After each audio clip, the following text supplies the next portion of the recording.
ओम नमो गौरचंद्र ओम नमो भगवते गौरचंद्राय। ओम नमो भगवते गौरचंद्राय। ओम नमो भगवते गौरचंद्राय।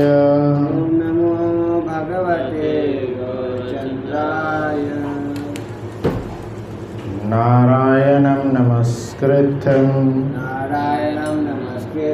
नरं चैव नरोत्तमं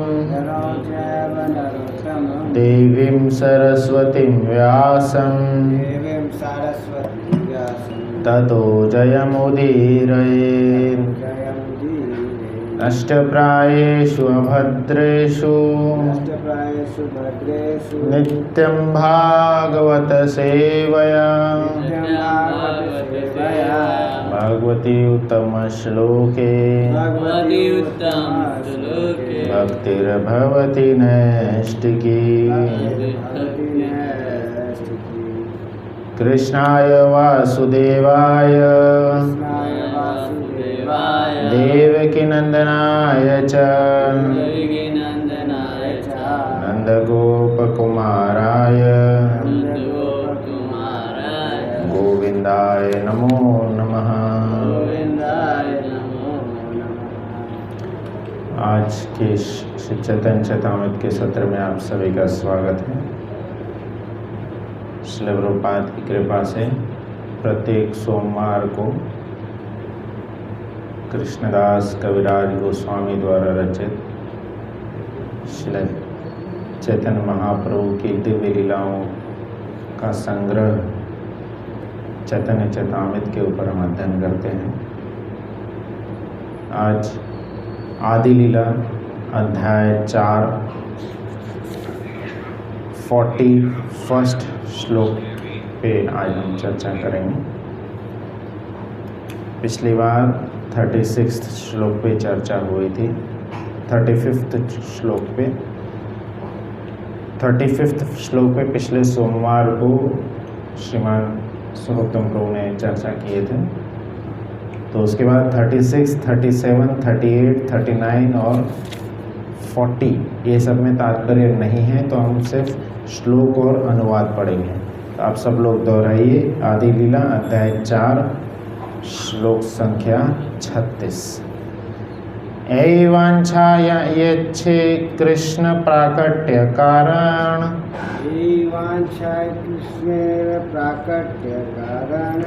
असुर संहार आनुषंग प्रायोजन।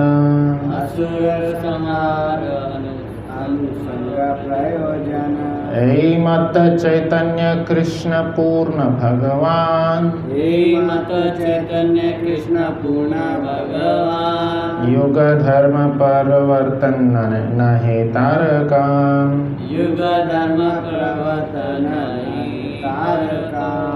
अनुवाद। जिस प्रकार ये इच्छाएं श्री कृष्ण के प्राकट्य की मूल कारण हैं और असुरों का वध मात्र प्रासंगिक आवश्यकता होती है, उसी प्रकार पूर्ण पुरुषोत्तम भगवान श्री कृष्ण चैतन्य द्वारा युग धर्म का प्रवर्तन प्रासंगिक है। 38वां श्लोक। कौन कारणे यवे हैल अवतारे मन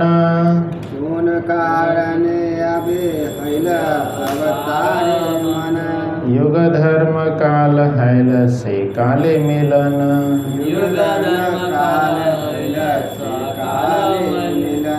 अनुवाद। जब भगवान ने अन्य कारण से अवतरित होना चाहा तो युग धर्म के प्रवर्तन का भी समय आकर उपस्थित हुआ। 39वां श्लोक। दुई हेतु अवतारी लैया भक्तगण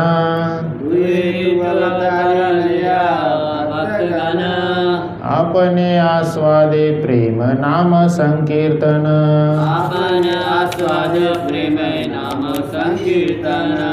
अनुवाद।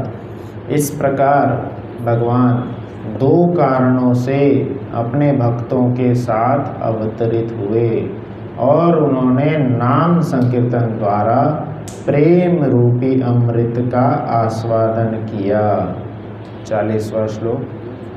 से द्वारे आचंडाले कीर्तन संचारे, से द्वारे आचंडाले कीर्तन संचारे, नाम प्रेम माला ग्रंथि पराइल संसारे, नाम प्रेम माला ग्रंथि पराइल संसारे।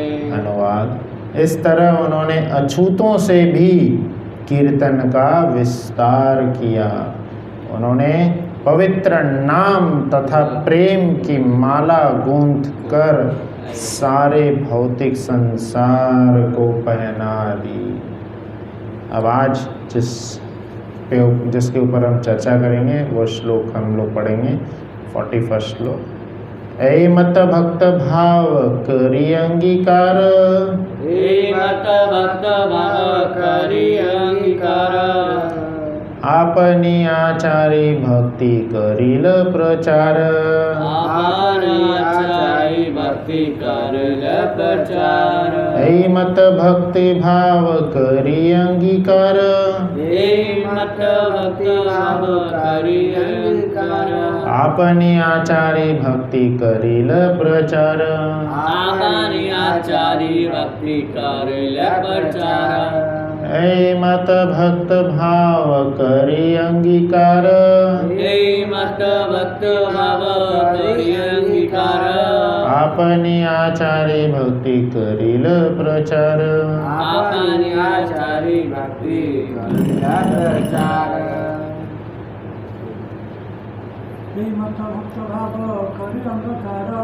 ऐ मत भक्ति भाव करी अंगीकार, आपनी आचारी भक्ति करील प्रचार। हे मत भक्ति भाव करी अंगीकार, ऐ मत भक्ति भाव करी अंगीकार, आपनी आचारी भक्ति करील प्रचार, अपने आचार्य भक्ति करील प्रचार। हे मत भक्त भाव करील अंगीकार, ऐ मत भक्त भाव करी अंगीकार, आपनी आचारी भक्ति करील प्रचार, आपने आचार्य भक्ति करील प्रचार। शब्दार्थ अनुवाद एवं तात्पर्य श्रील ऐसी भक्तिवेदांत स्वामी प्रभुपाद के द्वारा। श्रील प्रभुपाद की जय। शब्दार्थ। ऐ मत इस तरह भक्त भाव भक्त की स्थिति करी करके अंगीकार स्वीकार आपनी स्वयं आचरण करके भक्ति करील किया प्रचार। अनुवाद। इस प्रकार भक्त का भाव धारण करके उन्होंने भक्ति का प्रचार किया और साथ में स्वयं उसका अभ्यास भी किया। तात्पर्य। जब रूप गोस्वामी प्रयाग इलाहाबाद में श्री चैतन्य महाप्रभु से मिले तो उन्होंने यह निवेदन करके श्री चैतन्य महाप्रभु को नमस्कार किया कि वे कृष्ण के अन्य सभी अवतारों से अधिक उदार हैं, क्योंकि वे कृष्ण प्रेम का वितरण कर रहे थे। उनका उद्देश्य भगवत प्रेम का विस्तार करना था। मनुष्य जीवन की सबसे बड़ी उपलब्धि है भगवत प्रेम की स्थिति को प्राप्त करना। श्री चैतन्य महाप्रभु ने किसी नई धर्म प्रणाली की खोज नहीं की, जैसा कि कभी कभी लोग मान लेते हैं। धार्मिक प्रणालियाँ ईश्वर के अस्तित्व का दर्शन कराने के लिए है, जिनके पास सामान्यतः भौतिक वरदाता के रूप में पहुँचा जाता है, किंतु श्री चैतन्य महाप्रभु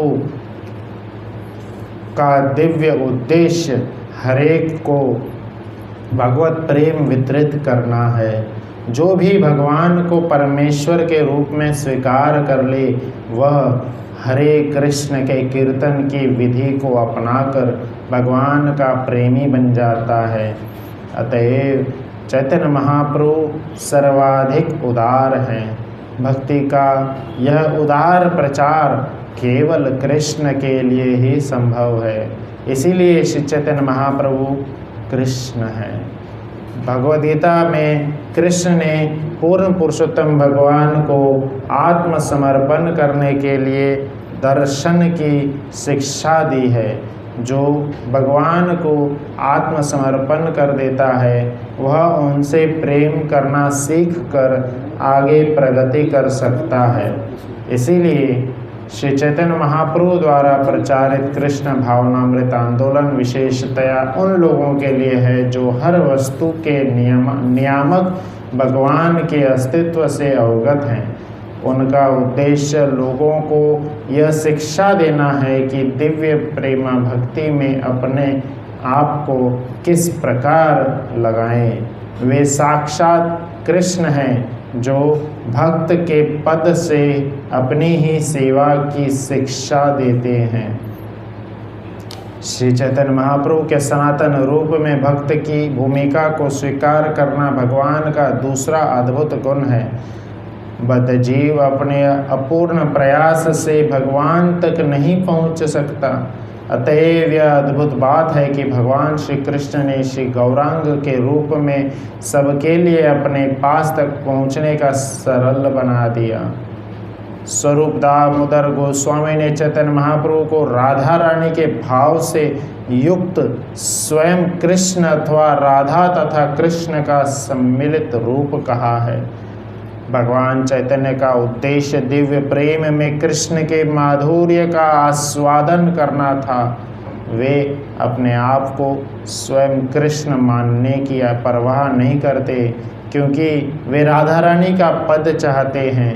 हमें यह स्मरण रखना चाहिए तथा कथित भक्तों का एक वर्ग जो नदिया नगरी या गौर नगरी के नाम से जाना जाता है यह नकल उतारता है कि उनमें चैतन्य महाप्रभु के प्रति गोपियों का भाव है, किंतु वे भूल जाते हैं कि भगवान चैतन्य ने कभी भी अपने आप को भोक्ता कृष्ण के रूप में प्रस्तुत नहीं किया, अपितु भोग्य या कृष्ण भक्त के रूप में ही प्रस्तुत किया। प्रामाणिक होने का दावा करने वाले अनधिकारी व्यक्तियों की कपोल कल्पनाएं चैतन्य महाप्रभु को मान्य नहीं है। गौर नागरी जैसे वर्ग की अभिव्यक्तियां भगवान चैतन्य के उद्देश्य को निष्ठापूर्वक पूरा करने में बाधक ही है। भगवान चैतन्य निस्संदेह स्वयं कृष्ण हैं और वे सदैव श्रीमती राधा रानी से अभिन्न हैं, किंतु भगवान ने जिस विप्रलंब भाव को गुह्य कारणवश धारण किया उसे सेवा के नाम पर छेड़ना नहीं चाहिए। संसारी व्यक्ति को आध्यात्मिक विषयों में अनावश्यक रूप से हस्तक्षेप नहीं करना चाहिए और इस तरह भगवान को रुष्ट नहीं करना चाहिए। मनुष्य को इस प्रकार की भक्ति संबंधी अनियमितता के प्रति सदा सतर्क रहना चाहिए। भक्त का उद्देश्य यह नहीं है कि कृष्ण के लिए वह उपद्रव खड़ा करे, जैसा कि श्रील रूप गोस्वामी ने कहा है, भक्ति तो अनुकूल्यन कृष्ण अनुकूल्यन अर्थात कृष्ण के अनुकूल होती है, कृष्ण के प्रतिकूल चलना भक्ति नहीं है। कंस कृष्ण का शत्रु था, वह सदैव कृष्ण का चिंतन करता था किंतु शत्रु के रूप में ऐसा करता था। मनुष्य को इस प्रकार की तथाकथित प्रतिकूल सेवा से सदैव बचना चाहिए। श्री चैतन्य महाप्रभु ने राधा रानी की भूमिका स्वीकार की है और हमें इस पद का समर्थन करना चाहिए, जैसा कि स्वरूप दामोदर गोस्वामी ने गंभीरा में पुरी में वह कमरा जिसमें चैतन्य महाप्रभु रहते थे किया है। वे श्री चैतन्य महाप्रभु को राधा रानी के उन वियोग भावनाओं का स्मरण हमेशा दिलाते रहते जो श्रीमद् भागवत में वर्णित है, और श्री चैतन्य महाप्रभु उनके उस सहयोग की प्रशंसा करते थे। किंतु वे गौर नागरी जो श्री चैतन्य महाप्रभु का भोक्ता और अपने आप को उनके भोग्य के स्थान में रखते हैं, न तो श्री चैतन्य महाप्रभु द्वारा मान्य है न उनके अनुयायियों द्वारा। नकल करने वाले इन मूर्खों को आशीर्वाद प्राप्त होना तो दूर, उल्टे ये पूर्णतया अलग पड़ जाते हैं। इनकी कल्पनाएं श्री चैतन्य महाप्रभु के सिद्धांतों के प्रतिकूल है। कृष्ण द्वारा दिव्य भोग के सिद्धांत को राधा रानी की भूमिका में कृष्ण के वियोग की दिव्य अनुभूतियों से नहीं मिलाया जा सकता। ओम ज्ञानतिमिरन्धस्य ज्ञानाञ्जनशलाकया चक्षुरुन्मीलितं येन तस्मै श्रीगुरुवे नमः। श्रीचैतन्य मनोभीष्टं स्थापितं येन भूतले स्वयं रूपः कदा मह्यं ददाति स्वपदान्तिकम्। वन्देऽहं श्रीगुरुं श्रीयुतापत्कमलं श्रीगुरुं वैष्णवांश्च श्रीरूपं साग्रजातं सगणललिता श्रीविशाखान्वितं च। हे कृष्ण करुणा सिन्धु स्वाद्वैतं सावधूतं परिजनसहितं कृष्ण चैतन्यदेवं श्रीराधा कृष्णपादां सगणललिता श्रीविशाखान्वितां च। हे कृष्ण करुणा सिन्धु दीनबन्धु जगत्पते गोपेश गोपिकान्त राधाकान्त नमोस्तुते तप्तकाञ्चन गौराङ्गे श्रीराधे वृन्दावनेश्वरी विश्वानुसुते देवी प्रणमामि हरिप्रिये। नीलाचल निवासाय नित्याय परमात्मने बलभद्र सुभद्राभ्यां जगन्नाथाय ते नमो नमः। वाञ्छाकल्पतरुभ्यश्च कृपा सिन्धुभ्यो च पतितानां पावनेभ्यो वैष्णवेभ्यो नमो नमः। जय श्री कृष्ण चैतन्य प्रभु नित्यानंद श्री अद्वैत गदाधर शिवासादि गौरभक्तवृंद। हरे कृष्ण कृष्ण कृष्ण हरे हरे, हरे राम राम राम हरे हरे, हरे कृष्ण। आप सभी का पुनः सुबह के आज के 17 में श्री चैतन्य महाप्रभु का वर्णन कर रहे हैं, इसमें स्वागत है। आज हम 3 विषय पे चर्चा करेंगे। भगवान के प्राकट्य का कारण, जैसा कि इस अध्याय का शीर्षक है श्री चैतन्य महाप्रभु के प्राकट्य का गुह्य कारण, तो आज हम प्रथम इस विषय पे चर्चा करेंगे। तत्पश्चात दूसरा विषय जो है कृष्ण, उसी से रिलेटेड जो है कृष्ण जब आए तो यह श्रीमद् भगवद्गीता में कृष्ण क्या संदेश दे रहे हैं और चैतन्य महाप्रभु इसको कैसे पूर्ण कर रहे हैं। गीता का संदेश भगवान श्री चैतन्य महाप्रभु के लाइफ से कैसे जुड़ा हुआ है, इसके ऊपर चर्चा करेंगे।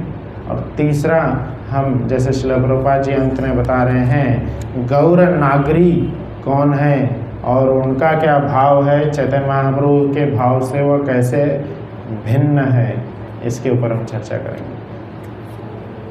हरे कृष्ण। श्रील प्रभुपाद की जय। तो सबसे पहले हम यह ध्यान से सुनते हैं कि भगवान के प्राकट्य का क्या कारण। कुंती महारानी अपने प्रार्थनाओं में भगवान के प्राकट्य का कारण बताती हैं। भगवान के प्राकट्य के कई सारे कारण माने जाते हैं। मुख्य कारण तो भगवान की स्वयं की इच्छा होती है, और दूसरा कारण कि समय आ चुका होता है। भगवान हर युग में अलग अलग प्रकार से प्रकट होते हैं, तो इसलिए समय आ चुका होता है। और एक कारण जो बताया जा रहा है सभी शास्त्रों में कि जो दुष्टगण हैं उनके उद्धार के लिए कृष्ण प्रकट होते हैं। पर आचार्यों के हिसाब से यह मुख्य कारण नहीं है, क्योंकि दुष्टों के उद्धार के लिए कृष्ण को अपने धाम को छोड़कर, वैसे छोड़कर तो नहीं आते हैं, वहाँ भी कृष्ण की लीलाएं चल रही है, यहाँ भी चल रही होती है। नित्य लीला हमेशा चल रही होती है। श्रील प्रभुपाद जी बहुत सुंदर उदाहरण देते हैं। जिस प्रकार से अभी 8:30 बज रहा है, तो इंडिया में अभी 8:30 बज रहा है। आप सब लोग जानते हैं जैसे जैसे सूर्य धरती के अलग अलग हेमिस्फीयर में जाता है, जैसे जापान में पहले ही 8:30 बज चुका था, अभी इंडिया में 8:30 बज रहा है, फिर बाद में ऑस्ट्रेलिया में बजेगा, बाद में अमेरिका में बजेगा। तो कैसा है, सूर्य हर जगह पे जाते जा रहा है, हर जगह 8:30 नित्य रूप से बज रहा है। उसी प्रकार से कृष्ण की लीलाएं भी हर जगह नित्य हो रही है, हर जगह नित्य हो रही है। इस ब्रह्मांड में कृष्ण प्रकट लीला हो गई, अब अगले ब्रह्मांड में हो रही है। इस ब्रह्मांड में पूतना लीला वध हो गया, अगले ब्रह्मांड में हो रही है। इस प्रकार से हर ब्रह्मांड में भगवान की लीलाएं नित्य रूप से चल रही है, नित्य आस्वादन करने वाली लीलाएं हैं ये। तो भगवान के प्राकट्य का जो कारण है यह नहीं है कि वो दुष्टों के उद्धार के लिए आते हैं। एक आचार्य तो बताते हैं दुष्टों का उद्धार तो भगवान सभी के हृदय में परमात्मा के रूप में है, तो दुष्टों का उद्धार करना रहा तो वहीं पे वो हृदय का बटन ऑफ कर देंगे, तो हार्ट अटैक आके मर जाएंगे। जितने भी दुष्टगण ब्रह्मा जी से आके वरदान मांगे, ये वरदान नहीं मांगे थे कि हार्ट अटैक से नहीं मरना है, ये बोले थे असुर नहीं मारे, ये नहीं मारे, उधर नहीं मरूं, उधर नहीं मरूं। तो ऐसे कई सारे तरीके हैं भगवान के पास असुरों को मारने के।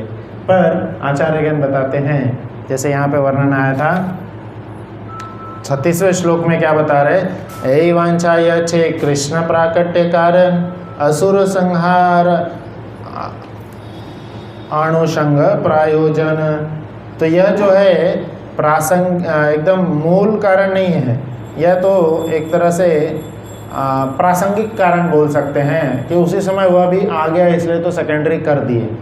तो असुर का वध जो है यह मूल कारण नहीं। फिर क्या है, ऐ मत चैतन्य कृष्ण पूर्ण भगवान युग धर्म प्रवर्तन नाहे तारकाम। तो बोलते हैं क्या भगवान के प्राकट्य का युग धर्म एक कारण है, युग युग में भगवान प्रकट होते हैं, तो यह युग धर्म कारण है। हाँ, यह भी कारण है, पर यह भी मात्र प्रासंगिक कारण है, सेकेंडरी कारण जो बोल सकते हैं, सेकेंडरी रीजन। अगले श्लोक में बोल रहे हैं, कौन कारणे यवे हैल अवतारे मन युग धर्म काले हैल से काले मिलन। तो भगवान के आने का समय युग धर्म के प्राकट्य के समय से मैच हो गया, इसलिए बोल सकते हैं कि युग धर्म एक कारण है, पर वो कारण नहीं है ना। कृष्ण स्वतंत्र है।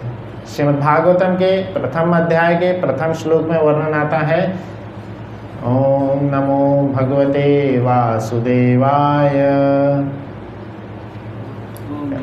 नहीं, पहला श्लोक क्या है, जन्माद्यस्य अन्वदादित्रतश्चार्थेष्वभिज्ञस्वराट् तेने ब्रह्म हृदयादि कवये मोह्यन्ति यत्सूरया। तो इसमें क्या बोल रहे हैं, स्वराट भगवान का डेफिनेशन या एडजेक्टिव के रूप में लगाएंगे तो भगवान कौन है, स्वराट है। जन्मादि अस्य, उनसे सब जन्म होते हैं, जन्मादि अस्य, तो वो स्वराट है। तेने ब्रह्म हृदय आदि कवये, वो ब्रह्मा जी तक को ज्ञान दे रहे हैं, तो वो स्वराट है। उनके ऊपर कोई प्रकृति के नियम नहीं लागू होते हैं। युग धर्म आया इसलिए कृष्ण को प्रकट होना होगा, ऐसा नहीं, उनकी इच्छा है, वो स्वराट है, वो सारे नियम बदल देंगे। तो वही बॉस है, उन्हीं का नियम है, उन्हीं की सृष्टि है। तो वो मैच हो गया, युग धर्म का भी समय उसी समय से मैच हो गया, इसलिए यह माना जाता। तो अगले श्लोक में बोल रहे, सही द्वारे अचंडाले कीर्तन संचारे नाम प्रेम माला ग्रंथि परायले संसारे। तो यह मुख्य कारण है। श्रीमद् भगवद गीता के अंतिम श्लोक में कृष्ण क्या बोल रहे हैं, सर्वधर्मान परित्यज्य माम एकम शरणम व्रज अहम त्वं सर्व पापेभ्यो मोक्षयिष्यामि मा शुचः। तो कृष्ण बड़े चतुर है। भगवद गीता के कई सारे श्लोक में भगवान पहले सभी मनुष्यों के लिए क्या कार्य है वो बताते हैं, बाद में अपना कार्य लिखते हैं। जैसे एक और श्लोक आता है, अनन्य चिंतन करना। तो अनन्य भाव से जो कोई चिंतन करेगा उसके लिए कृष्ण अगले लाइन में बोल रहे हैं कि योगक्षेम वहाम्यहम्। जो चिंतन करेगा अन्य भाव से, उसके लिए भगवान योगक्षेम की वहामी करेंगे।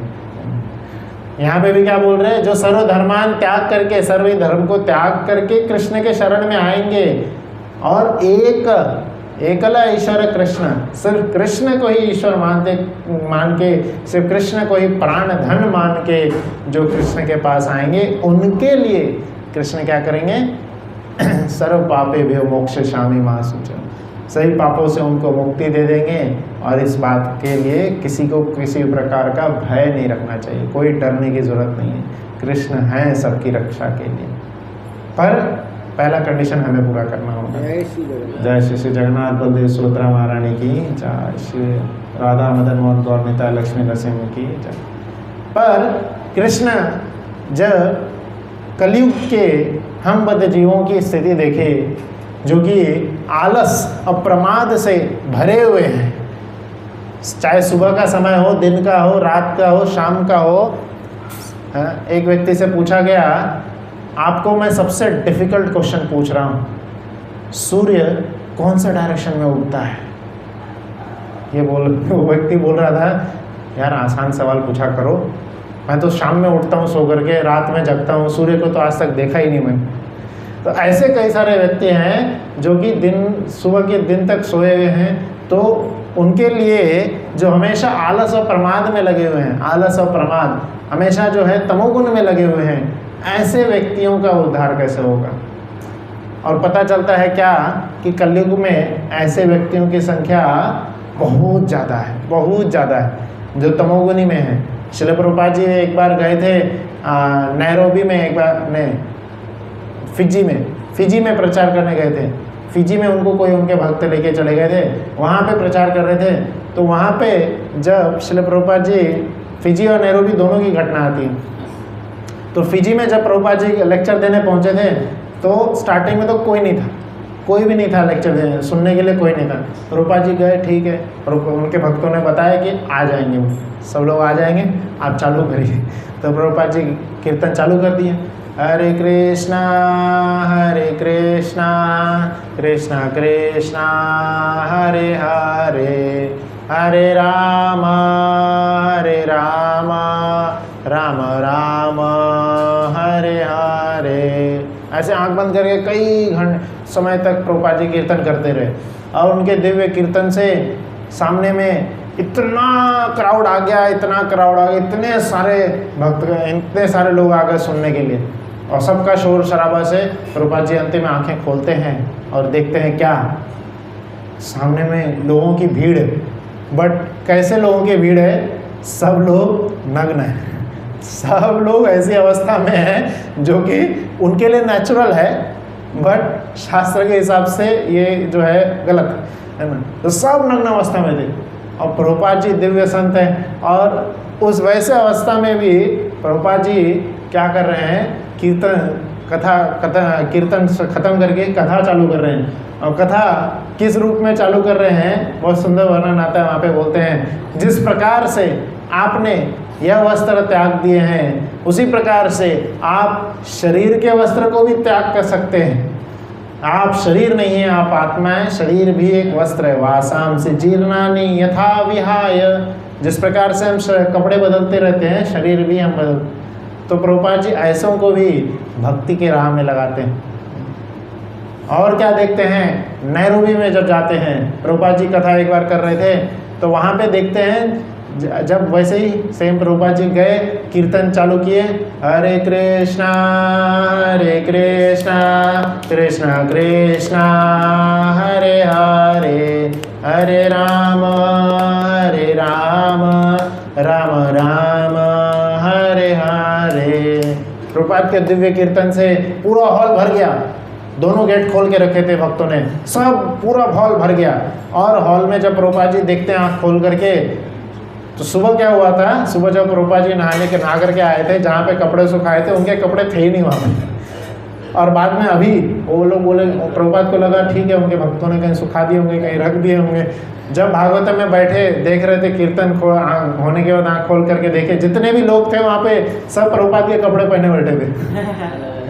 कोई उत्तरी पहना हुआ था, कोई कुर्ता पहना हुआ था, कोई ऐसे कुर्ता था, कोई अलग अलग सब ड्रेस को, प्रभुपाद जी की ड्रेस को पहन के बैठे हुए थे। तो ऐसे भक्तों की संख्या की कमी नहीं है। कलयुग में ऐसे ही लोग हैं जिनको कैसे रहना है, कैसे जीना है, कुछ पता नहीं। ऐसे जगह पे भी पाश्चात्य देश तारिणे, प्रभुपाद जी जो कि भगवान के दिव्य संदेश को, गुरु महाराज के संदेश को गुरु मुखा पद्मा वाक्या चित्तते करिया क्या। प्रभुपाद के पहले कई सारे शिष्य गए थे, भक्ति सिद्धांत सरस्वती ठाकुर के शिष्य गए थे, वहाँ पे प्रचार किए, पर वह खुद के स्वार्थ से, खुद के मोटिव से भाग गए। प्रभुपाद जी क्या बोले, चाहे मेरी अमेरिका के टेरेस पे मुझे दफना देना चलेगा मुझे, पर मैं यहीं पे प्रचार करते हुए अपने प्राण त्यागूं। 1922 में प्रभुपाद जी को उनके गुरुदेव ने यह आज्ञा दिए थे। वो अपने गुरुदेव की आज्ञा को मन में रखे रहे। गुरु की आज्ञा को टाला जा सकता है किसी कारणवश, पर अपूर्ण नहीं छोड़ा सकता, उसको पूर्ण करना ही है। यह हर शिष्य का कर्तव्य है। प्रभुपाद जी पूरे जीवन भर अपने मन में वो आज्ञा को रखे रहे और जब मौका मिला पूरा प्रयास करते रहे, और जब मौका मिला चले गए पाश्चात्य देश में। हम जब भी कोई कार्य शुरू करते हैं, हर बार हमें मौका मिलता है कि हम असफल होंगे। एक बार नहीं, दो बार नहीं, 1000 बार असफल होते हैं। वो जो बल्ब जलाया, बल्ब बनाया किसने? हाँ, एडिसन 999 बार असफल हुआ था। क्या बोलता है वो? 999 तरीके मुझे पता चले बल्ब न बनाने के, और वो 1000वें बार में बल्ब बना के सफल हो गए। तो ऐसे कई सारे लोग हैं जो असफल होते हैं, पर असफल होने के बाद लोग क्या सोचते हैं? छोड़ देते हैं। ना कोई साथ देने वाला, ना कोई हमें प्रोत्साहन देने वाला, छोड़ देते हैं। अपना भजन, जाते हैं वृंदावन में भजन करेंगे। क्यों हमारे लिए क्यों हम प्रभुपाद जी वहाँ टिके रहे हमारे लिए? आज प्रभुपाद जी अगर वहाँ नहीं होते तो हम यहाँ नहीं होते। हम भी किसी जगह पे आराम से मौज कर रहे होते और इसी जन्म मृत्यु के संसार में फंसे रहते, और कभी भी पता भी नहीं चलता कि कौन है राधा कृष्ण, कौन है गौरांग महाप्रभु, क्या है वृंदावन, क्या है कृष्ण की लीलाएं, क्या है ये जन्म मृत्यु के संसार से, भगवद गीता क्या है। मेरा खुद का मुझे याद है बचपन में पापा बोलते रहते थे, पढ़ो भगवद गीता, पढ़ो भगवद गीता। मैं कभी नहीं पढ़ता था। इस्कॉन के संपर्क में आने से ही भगवद गीता के रहस्य को, भगवद गीता के मर्म को समझ पाए और आध्यात्मिकता के इम्पोर्टेंस को समझ पाए, ज़रूरी को समझ पाए। श्रील प्रभुपाद जी यहाँ तात्पर्य में एक बहुत ही इम्पोर्टेंट चीज़ लिखे हैं कि, और इसका अनुवाद भी भागवतम में कई बार किया गया है, इस दुनिया में एक ही चीज़ की कमी है। इस दुनिया में भुखमरी नहीं है, इस दुनिया में जॉब की कमी नहीं है, किसी भी चीज़ की कमी नहीं है। इस दुनिया में सिर्फ एक ही चीज़ की कमी है, क्या? कृष्ण भावनामृत की कमी है, भक्ति की कमी है। जब कृष्ण भावनामृत में सभी लोग खो जाएंगे, यहाँ पे लिखते हैं जीवन की सबसे बड़ी उपलब्धि है भगवत प्रेम की स्थिति को प्राप्त करना। मनुष्य जीवन की सबसे बड़ी उपलब्धि भगवत प्रेम को प्राप्त करना है। श्री चैतन्य महाप्रभु ने किसी नई धर्म प्रणाली की खोज नहीं की, जैसा कि कभी कभी लोग मान लेते हैं। तो यह कोई नया धर्म प्रणाली नहीं है जो कि खोज किया गया है, जो कि बनाया गया है ना। श्री चैतन्य महाप्रभु से एक बार प्रकाश आनंद सरस्वती पूछते हैं, क्या ये तुम करते रहते हो? आप इतने बड़े सन्यासी हो, आप जा करके वेदों का अध्ययन करो, वेदों का पाठ करो, क्या ये ऐसे मूर्खों पागलों जैसे नाचते रहते हो? हरे कृष्णा, जब भी देखो हरे कृष्णा करते रहते हो, है ना, जब भी देखो नाचते रहोगे, गाते रहोगे। श्री चैतन्य महाप्रभु बहुत ही सुंदर विनम्र भाव से बोलते हैं कि वो क्या बोलते हैं कि गुरु मोरा मूर्ख देखी करील शासन। गुरु ने मुझे मूर्ख देख के शासन किया मुझ पे। गुरु का तो हक बनता है शासन करना, तो मैं मूर्ख हूँ, मुझे पता नहीं क्या करना है, मुझे वेद का अध्ययन करना नहीं आता, वेद का पाठ करना नहीं आता, जीवन जीना नहीं आता, कुछ नहीं आता, मैं एकदम ही मूर्ख हूँ, नासमझ हूँ। इसलिए मुझे मूर्ख देख के गुरु मोरा मूर्ख देखी करेला शासन, जिस प्रकार से शासन किए, गुरु क्या बोले? आपको कुछ नहीं आता, किसी काम के लायक नहीं हुआ, आप क्या करो? वेदों का सार एक है, हरे कृष्ण महामंत्र का जाप करना, बस जाप करते रहो। हरे कृष्णा कृष्ण कृष्ण हरे हरे, हरे राम राम राम हरे हरे। और फिर चैतन्य महाप्रभु बोलते हैं, जब मैं इस महामंत्र का जप करने लगा, जब मैं इस महामंत्र का कीर्तन करने लगा, पता नहीं मुझे क्या हो गया, मैं अपने आप ही नाचने लग जाता हूँ, अपने आप ही गाने लग जाता हूँ। ऐसा नहीं मैं जानबूझ के नहीं करता हूँ, मैं अपने आप करने लग जाता हूँ, अपने आप मेरे पैर थिरकने लगते हैं, अपने आप मैं नाचने लग जाता हूँ। इस महामंत्र में कुछ तो जादू है, कुछ तो जादू है। तो वो अपने गुरु से जाके पूछते हैं चैतन्य महाप्रभु, क्या क्या आपने मंत्र दे दिए, क्या आपने कैसा मंत्र दे दिए कि मैं तो पागल होते जा रहा हूँ। तो उनके गुरु क्या बोलते हैं, नहीं आप इसका कंटिन्यू करते रहिए, आप जाप करते रहिए। तो इसी प्रकार से इसी प्रेम धन का प्रचार करने के लिए कृष्ण प्रकट होते हैं। कृष्ण के मुख्य प्राकट्य क्या कारण क्या है, अपने भक्तों से प्रेम का आस्वादन करना, अपने भक्तों से आस्वादन करना। कृष्ण रसमयी है। वेदांत सूत्र का तीसरा या चौथा सूत्र है कि रसो वही सह, रसो वही सह, अर्थात सभी रसों के सार हैं कृष्ण, सभी रस भरे हुए हैं। मुख्य 12 प्रकार के रस होते हैं, जिसमें से 7 सेकेंडरी है, 5 प्राइमरी है। और 5 प्राइमरी कौन से हैं? शांत रस, दास्य, साख्य, वात्सल्य और माधुर्य रस। तो इस प्रकार से रस के भरमार है कृष्ण। ऐसा वर्णन आता है जब नरसिंहदेव के रूप में कृष्ण प्रकट हुए थे, तब जब चैतन्य नरसिंहदेव को शांत करने के लिए प्रहलाद महाराज उनके पास गए, तो प्रहलाद महाराज उनके पास जाकर के वर्णन करते हैं। बहुत सुंदर स्तुति है श्रीमद् भागवतम में 7वें स्कंद में वर्णन आता है। और उसके बाद प्रहलाद महाराज को प्यार करते हुए नरसिंहदेव उनको, नरसिंहदेव क्या रूप में है? सिंह रूप में। सिंह अपने बालक को, अपने बच्चे को कैसे प्रेम करता है? चाट करके। तो सिंह जो है नरसिंहदेव अपने बच्चे प्रहलाद महाराज को, अपने भक्त को चाटने लगे, बहुत सुंदर प्रेम करने लगे। उसी समय से उनको वात्सल्य प्रेम का आस्वादन करने की इच्छा हुई, तो वह अगले रूप में राम अवतार के रूप में आते हैं। और पूरा जीवन उसमें ज़्यादा बाल्यकांड में ज़्यादा वर्णन नहीं है। उसमें वर्णन है कि थोड़े समय दशरथ जी के साथ रहे और फिर गुरुकुल चले गए। 5 साल के बाद में ही गुरुकुल चले जाते हैं, वशिष्ठ जी के पास चले जाते हैं।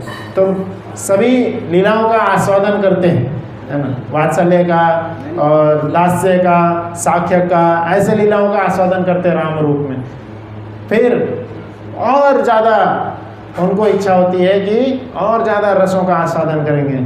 फिर माधुर्य लीला का आस्वादन करने कृष्ण अगले अवतार में आते हैं। कई सारे संतगण, ऋषिगण उनको, राम जी को देख करके क्या बोले थे, हमें भी आपकी सेवा करनी है। कैसे? जैसे सीता माता कर रही है, हमें भी आपकी ऐसी सेवा करनी है। मतलब इसका अर्थ क्या है? मतलब हमें आपकी ऐसी सेवा करनी है कि दिन रात मैं आपकी सेवा में लगे रहूं, सुबह से शाम सिर्फ और सिर्फ आपकी सेवा में लगे रहूं।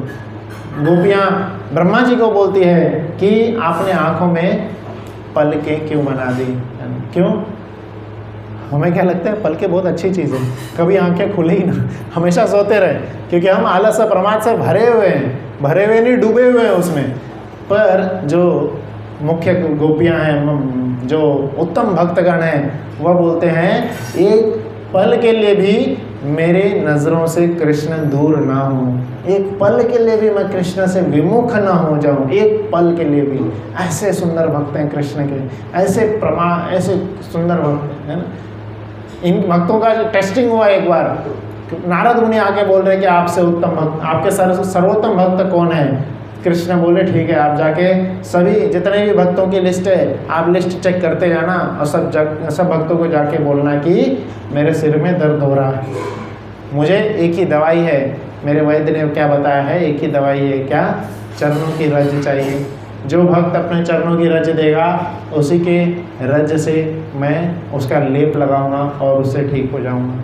नारद मुनि एक एक लिस्ट के हिसाब से सभी के एड्रेस पे गए, सबका एड्रेस निकाल के गए, जिसका नहीं पता था फ़ोन करके पूछ के गए। एक भी भक्त तैयार नहीं हुआ, एक भी भक्त तैयार नहीं हुआ। और इतना परेशान हो गए। जब परेशान हो जाता है आदमी, तब इम्पोर्टेंट चीज़ भूल जाता है। उसी तरह से जब नारद मुनि परेशान हो गए, इम्पोर्टेंट भक्त को भूल गए, तो वह आकर के कृष्ण को बोले मैं सारे भक्त के पास चला गया, कोई देने को तैयार नहीं है। नारद मुनि को कृष्ण बोलते हैं, आप वृंदावन गए? नहीं गए। बोले जाओ। तो वृंदावन जैसे ही गए, जैसे ये खबर पहुंची कि कृष्ण के सिर में दर्द हो रहा है, सारी गोपियां बकेट भर भर के, ड्रम भर भर करके रज ला करके दे दी। लेके जाओ, जैसे लेके जाना है, आप अपने असिस्टेंट को बुलाओ, जैसे भी बुलाओ, ये सारा रज लेके जाओ कि कृष्ण के सिर पे लगाइए। और हमारे अगर रज से कृष्ण का सिर दर्द हो रहा है, कम हो रहा है, हमारे लिए सौभाग्य की बात। और भले ही उसके लिए मुझे करोड़ों करोड़ों जन्म नरक में भुगतना पड़े, चलेगा। कृष्ण की एक पल की प्रसन्नता के लिए भक्तगण करोड़ों जन्मों के नरक भोगने को तैयार हैं। आशीषवा पाद्रताम विनष्टुमा। तो एक बार कृष्ण देख लें, चाहे कृष्ण में तिरस्कार करे, चाहे कृष्ण में स्वीकार करे, उनके ऊपर। यह शिक्षा, यह भाव किनका है? गोपियों का भाव है। इसी भाव का प्रचार करने के लिए प्रकट हुए कौन? श्री चैतन्य महाप्रभु की जय। श्री चैतन्य महाप्रभु प्रकट होते हैं। और ना उनका राधा रानी का भाव कैसा है कि पात्र अपात्र देखे बिना सब पे कृपा करते हैं। पात्र नहीं देखते हैं चैतन्य महाप्रभु। कृष्ण का स्टार्टिंग में बताया था, पात्र देख रहे हैं कि जो अनन्य भाव से चिंतन करेगा उसी की योगक्षेम करेंगे, और बाद में जो सरद अरमान त्याग करके आएगा उसी के लिए करेंगे, जो नहीं आएगा वो। तो नित्यानंद महाप्रभु चैतन्य महाप्रभु को बोलते कोई नहीं आने वाला। यह युग कैसा है? कुएं के पास प्यासा नहीं आता है। क्या करना पड़ेगा? हर प्यासे को ढूंढ ढूंढ करके कुएं को जाना पड़ेगा। आपको प्यास लगी है, नहीं लगी है तो भी पीजिए, पीजिए, पीजिए। पीबत रसमालयम। भागवतम जो है पीने वाला रस है। इसको श्रीमद् भागवतम को सुखदेव गोस्वामी ने कैसा बनाया है? ऐसे आम का रस दे दिया जिसमें गुठली भी नहीं है, गुठली तक निकाल करके सभी को जा करके पी बांट रहे हैं, पियो। चैतन्य महाप्रभु क्या बोलते हैं? मैं अकेला असमर्थ हूँ, अकेला असमर्थ हूँ, आप लोग भी मुझे आकर के समर्थन कीजिए और आप लोग भी बांटिए। वो यह शिक्षा दे रहे हैं, यह आदेश दे रहे हैं। क्या? जो भी कृष्ण तत्ववेता जानता है, जही कृष्ण तत्ववेता होए सही गुरु होए। जो कृष्ण के तत्व को जान रहा है वह गुरु हो जाता है। एक बार प्रभुपाद जी कुछ भक्तों को लंदन भेजना चाह रहे थे, नहीं लंदन नहीं, दूसरे सैन फ्रांसिस्को भेज रहे थे। जब इधर का प्रचार चालू हुआ लॉस एंजलिस से पहले, सैन फ्रांसिस्को से पहले न्यूयॉर्क में शायद शुरू हुआ था। तो न्यूयॉर्क में शुरू हुआ था, न्यूयॉर्क के बाद दूसरा जो जगह था सैन फ्रांसिस्को भेज रहे थे। तो सैन फ्रांसिस्को में एक भक्त को भेज रहे थे, तो वो भक्त हार्डली उनको जुड़े हुए 2 महीना हुए थे। और फिर उनको बोल रहे थे, प्रभुपाद जी बोले कि अब आप जाओ सैन फ्रांसिस्को में प्रचार चालू करो। प्रभुपाद जी को बोलते मुझे कुछ नहीं आता, मैं क्या प्रचार चालू करूँगा, मुझे कुछ नहीं आता। प्रभुपाद जी बोले परम भगवान कौन है? वो बोले श्री कृष्ण है। तुम कौन हो? मैं भगवान का दास हूँ। तुम्हारा कर्तव्य क्या है? भगवान की सेवा करना। इतना ही काफ़ी है, जाओ प्रचार करो। यही सभी शास्त्र का प्रचार है, यही सभी शास्त्र का सार है। इसी का जाके सब जगह प्रचार करो। मैंने जैसे चालू किया था गार्डन में जाके, हरे कृष्णा कृष्णा कृष्णा हरे हरे, हरे राम राम राम हरे हरे। इस प्रकार से सब जगह जाकर के प्रचार करो। जो आपके भाव, आप शुद्ध भाव से प्रचार करो, सिर्फ और सिर्फ एक उत्सव, एक मकसद मन में रखते हुए कि कृष्ण की प्रसन्नता, कृष्ण की प्रसन्नता और सिर्फ कृष्ण की प्रसन्नता। कृष्ण का आदेश है, कृष्ण की प्रसन्नता करना है, गुरु का आदेश है। चैतन्य महाप्रभु की मूवमेंट है। प्रभुपाद जी ने कभी नहीं बोले कि मैं ये मूवमेंट चालू कर रहा हूँ, मेरा यह मूवमेंट है, नहीं। प्रभुपाद जी हमेशा बोलते थे कि यह स्वयं श्री कृष्ण चैतन्य महाप्रभु द्वारा चालू किया गया मूवमेंट है। और वो इवन उनके जो शिष्यगण थे, प्रभुपाद जी अपने शिष्य को क्या बोलते थे? आप मेरे शिष्य नहीं हो, आप स्वयं मेरे गुरु द्वारा भेजे गए, मुझे मदद करने के लिए गुरु द्वारा, भगवान द्वारा भेजे गए हो। तो इस प्रकार से जब भी हम प्रभुपाद के मिशन में जुड़ते हैं तो भगवान के कार्य को आगे बढ़ा रहे होते हैं। भगवद गीता में कृष्ण अर्जुन को क्या बोल रहे हैं कि आप क्या बनो, सिर्फ मेरे निमित्त बनो, निमित्त मात्र भव्य सव्य साची। कृष्ण को सव्य साची के रूप में बता रहे हैं, आप सब कुछ कर सकते हो बट आप मेरे निमित्त बन के करो, अहंकार के रूप में नहीं करना है, कृष्ण के दास के रूप में हमें आगे बढ़ते जाना है, उसी रूप में हमें कार्य करना है। तो यही प्राकट्य का कारण है कि इस प्रेम को, गोलोकेर प्रेम धन हरिनाम संकीर्तन, भगवान के इस संदेश को, भगवान के इस नाम को, कलिकालेर नाम रूपे अवतार, भगवान का कलिकाल में सिर्फ नाम के रूप में अवतार हुआ है। और इस नाम का क्या करना है, कृष्ण यहाँ पे श्लोक में बता रहे थे, इस तरह उन्होंने अछूतों से भी कीर्तन का विस्तार किया। तो उन्होंने पवित्र नाम तथा प्रेम की माला गूंथ कर सारे भौतिक संसार को पहना दिया।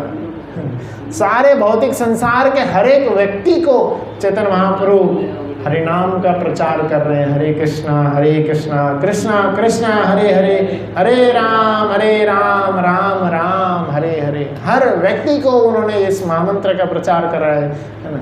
कोई पात्र देखने की जरूरत नहीं है, क्या मेरे में पात्र है, क्या मैं सक्षम हूँ असक्षम हूँ, हर अवस्थिति में, हर परिस्थिति में सभी लोग, उन्होंने नित्यानंद महाप्रभु हरिदास ठाकुर को जाके बोले, जाओ सभी घर घर में भिक्षा मांगो। नित्यानंद महाप्रभु सभी घर के को ठक ठक करके बोलते थे, आप बहुत पढ़े लिखे हैं, आप बहुत विद्वान हैं, आप अपनी विद्वत्ता को साइड में रखिए और हरे कृष्ण महामंत्र का जाप करिए। हरे कृष्णा कृष्णा कृष्णा हरे हरे, हरे राम राम राम हरे हरे। जो श्री एक आचार्य हैं वह भी यही बोलते हैं कि जो ये हमारी संस्कृत की पांडित्य है, संस्कृत की हमारी जो पांडित्य है, संस्कृत का नॉलेज ले रहे हैं हम, इतना ज्ञान ले रहे हैं, ये सारा ज्ञान क्या हो जाएगा, धरा रह जाएगा, यहीं पे रखा रह जाएगा, है ना। ये सारे ज्ञान से ज़्यादा इम्पोर्टेंट क्या है, हरे कृष्ण महामंत्र का जाप करना। शंकराचार्य जी अपने वो गोविंद उसी श्लोक में उसका मूढ़मते गोविंद भज गोविंद भज गोविंद भज गोविंद मूढ़मते, इसी श्लोक में आगे के लाइन में आता है कि कैसे आप सब संस्कृत के पांडित्य में लगे हुए हैं और संस्कृत के पढ़ने में लगे हुए हैं, यह सब क्या है, मूर्खता है। इसलिए चैतन्य महाप्रभु के बचपन की लीलाएं क्या देखेंगे आप, पांडित्य की लीलाएं कर रहे हैं चैतन्य महाप्रभु, निमाय पंडित बने हुए हैं और पंडित में बन के सभी जो वहाँ पे पढ़े हुए लिखे थे सबको हरा दिए, सबको हरा देते हैं और इस तरह से सबसे बड़े विद्वान बन जाते हैं। और बाद में क्या दर्शाते हैं, हर विद्वान व्यक्ति का कर्तव्य क्या है, कृष्ण का गुणगान करना। हर विद्वान व्यक्ति का कर्तव्य ये नहीं है कि अपना नया रिसर्च कर रहे हैं और नया अपना थ्योरी ला करके भगवान से दूर लेके जा रहे हैं लोगों को। ये बोलना साइंस का काम नहीं है कि साइंस अपने आप में परफेक्ट है, अपने आप में आप फैसिलिटीज़ जमा कर लीजिए, आपके पास एसी है, कूलर है, सारी सुख सुविधाएं हैं, तो अपना मौज करिए, ऐश करिए। सारी सुख सुविधाएं क्यों हैं, ताकि सभी चिंताओं से मुक्त होकर के हरे कृष्णा कृष्णा कृष्णा हरे हरे, हरे राम राम राम हरे हरे, गोलोक के इस प्रेम धन का नाम का प्रचार करें। इसलिए सारी सुख सुविधाएं हैं। नहीं, प्रभुपाद जी से पूछा गया आप इतने बड़े बड़े मंदिर क्यों बना रहे हैं, क्यों मंदिर बनाने में इतना समय वेस्ट कर रहे हैं, क्यों पैसे वेस्ट कर रहे हैं, गरीबों में पैसे बांटिए और जा कर के कई लोगों में, कई अनाथाश्रम है, कई वृद्धाश्रम है, कई लोग फुटपाथ पे रो रहे हैं, उनको खाना नहीं है, इतना पैसे जाके आप मांग रहे हैं, उनमें पैसे बांटिए। प्रभुपाद जी क्या बोल रहे हैं कि सबसे बड़ा धर्म हरिनाम का प्रचार है, मंदिर का बनना सबसे बड़ा कर्तव्य है। मंदिर बनेगा, मंदिर के द्वारा ही हर जगह हम क्या करते हैं, आप सब लोग जानते हैं, इस्कॉन कितने ही लोगों को अन्न बांटता है, प्रसाद बांटता है, कितने ही लोगों तक प्रसाद पहुंचाता है। मंदिर वह केंद्र बनेगा जहाँ पे सभी लोग आकर के अपने शरीर की पुष्टि भी करेंगे, शरीर का आस्वादन करेंगे और आत्मा का भी पुष्टि करेंगे, आत्मा का भी आस्वादन करेंगे। शरीर का आस्वादन, शरीर की पुष्टि प्रसाद से होगी, आत्मा की पुष्टि हरे कृष्णा कृष्णा कृष्णा हरे हरे, हरे राम राम राम हरे हरे, हरि नाम के भजन से होगी।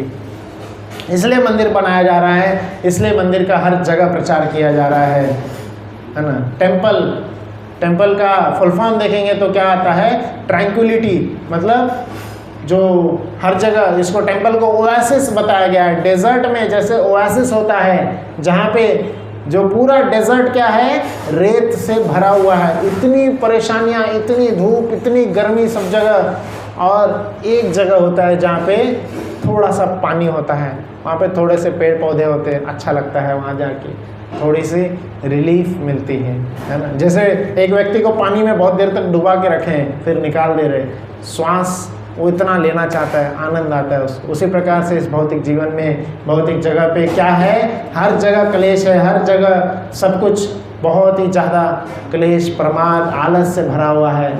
सिर्फ मंदिर ऐसा जगह है जहाँ पे सब भक्तगण आपको प्रेम करते हैं, गोलोक का प्रेम धन बांटते हैं, हरिनाम का प्रचार करते हैं, और सब निस्वार्थ भाव से एक ही उद्देश्य से जुड़े हुए हैं, कृष्ण को सेंटर में रखते हुए कृष्ण की प्रसन्नता के लिए जी रहे हैं, खा रहे हैं कृष्ण की प्रसन्नता के लिए, पढ़ रहे हैं कृष्ण का संदेश पढ़ रहे हैं, कार्य कर रहे हैं गीता भाव, गीता का प्रचार कर रहे हैं।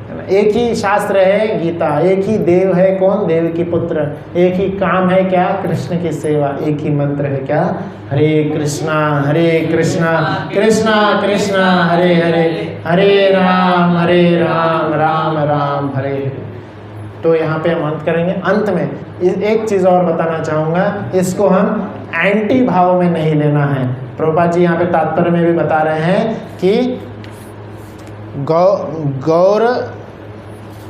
प्रभुपाद जी यहाँ पे बता रहे हैं गौर नागरी जैसा, चैतन्य महाप्रभु के जैसा गोपियों का भाव लेकर के कि हम गोपी बन गए हैं और ये करेंगे वो, ऐसा नहीं।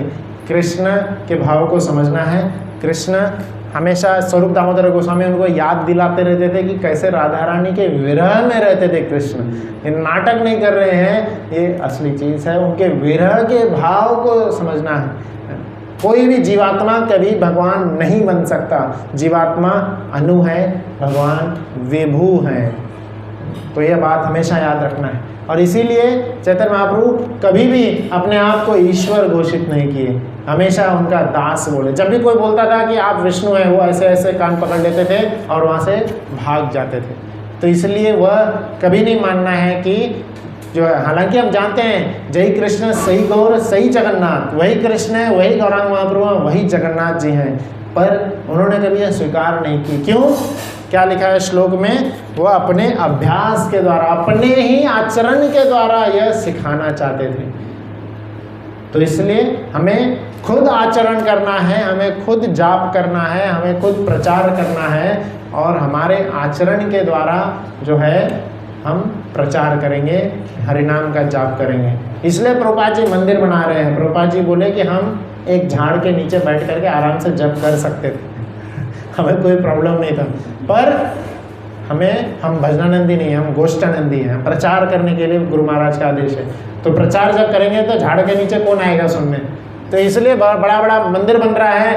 आप हमारा मंदिर में तीसरे फ्लोर पे देखेंगे कई सारे क्लासरूम्स हैं, बड़े बड़े क्लासरूम्स हैं, छोटे छोटे क्लासरूम्स हैं, फुल बढ़िया सुविधा रहेगी। क्या? किस लिए? आकर के सुनना चाहिए। श्रीमद् भागवतम में क्या संदेश दिया जा रहा है? परीक्षित महाराज जब शरीर छोड़ रहे थे, मरणासन व्यक्ति का कर्तव्य पूछ रहे थे। हम सब मरणासन हैं।